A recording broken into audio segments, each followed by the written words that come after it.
7 মাস কারাভোগের পর জামিনে মুক্ত হলেন দেশের আলোচিত ও বিতর্কিত কন্টেন্ট ক্রিয়েটর তৌহিদ আফ্রিদি। 2025 সালের আগস্টে গ্রেফতার হওয়ার পর থেকে তাকে ঘিরে তৈরি হওয়া নানা নাটকীয়তা ও বিতর্কের পর অবশেষে তিনি মুক্তি পেলেন। 2025 সালের 24 আগস্ট বরিশালে অভিযান চালিয়ে তৌহিদ আফ্রিদিকে গ্রেফতার করে সিআইডি।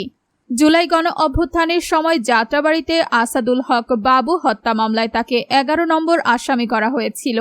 এই একই মামলায় তার বাবা মাই টিভির চেয়ারম্যান নাসির উদ্দিন সাথীও গ্রেফতার হন।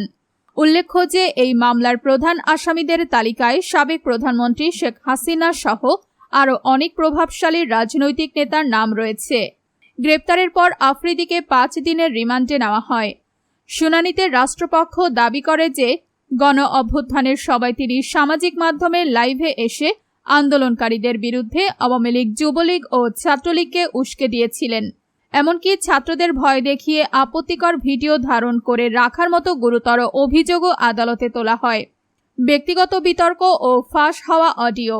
তৌহিদ আফ্রিদির গ্রেপ্তারের পর সামাজিক যোগাযোগ মাধ্যমে তার ব্যক্তিগত জীবন নিয়ে একের পর এক বিতর্ক সামনে আসতে থাকে। ফাঁস হওয়া বিভিন্ন অডিওর মাধ্যমে আলোচিত মুনিয়া মৃত্যুকাণ্ডে তার নাম নতুন করে আলোচনায় আসে। অডিওতে মুনিয়ার সঙ্গে আফ্রিদির ঘনিষ্ঠ সম্পর্কের ইঙ্গিত পাওয়া যায় এবং অন্য একজন নারীকে ভয় দেখানোর অভিযোগও তার বিরুদ্ধে ওঠে। ঘনিষ্ঠ বন্ধুর বিস্ফোরক মন্তব্য। আফ্রিদির ঘনিষ্ঠ বন্ধু ও কন্টেন্ট ক্রিয়েটর তানভীর রাহি দাবি করেছেন যে ক্যামেরার পেছনের আফ্রিদি ছিলেন অত্যন্ত ভয়ঙ্কর। রাহি অভিযোগ করেন রাগ উঠলে আফ্রিদি বেল্ট দিয়ে মারধর করতেন এবং ক্ষমতার দাপট দেখাতেন। এছাড়া তদন্ত সংশ্লিষ্টরা জানিয়েছেন আফ্রিদির মোবাইল ও হার্ড ডিস্ক ফরেনসিক পরীক্ষায় সরকারপন্থী প্রচারণা ও আন্দোলন দমনের পরিকল্পনায় জড়িত থাকার নানা তথ্য মিলেছে।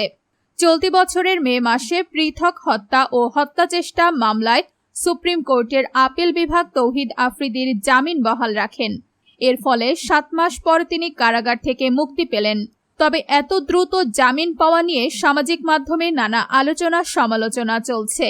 তৌহিদ আফ্রিদির বিরুদ্ধে ওঠা এসব অভিযোগের সত্যতা শেষ পর্যন্ত আদালতেই প্রমাণিত হবে। তবে গ্রেপ্তার থেকে মুক্তি এই পুরো সময় জুড়ে দেশ জুড়ে আলোচনার কেন্দ্রবিন্দুতে ছিলেন এই জনপ্রিয় কন্টেন্ট ক্রিয়েটর।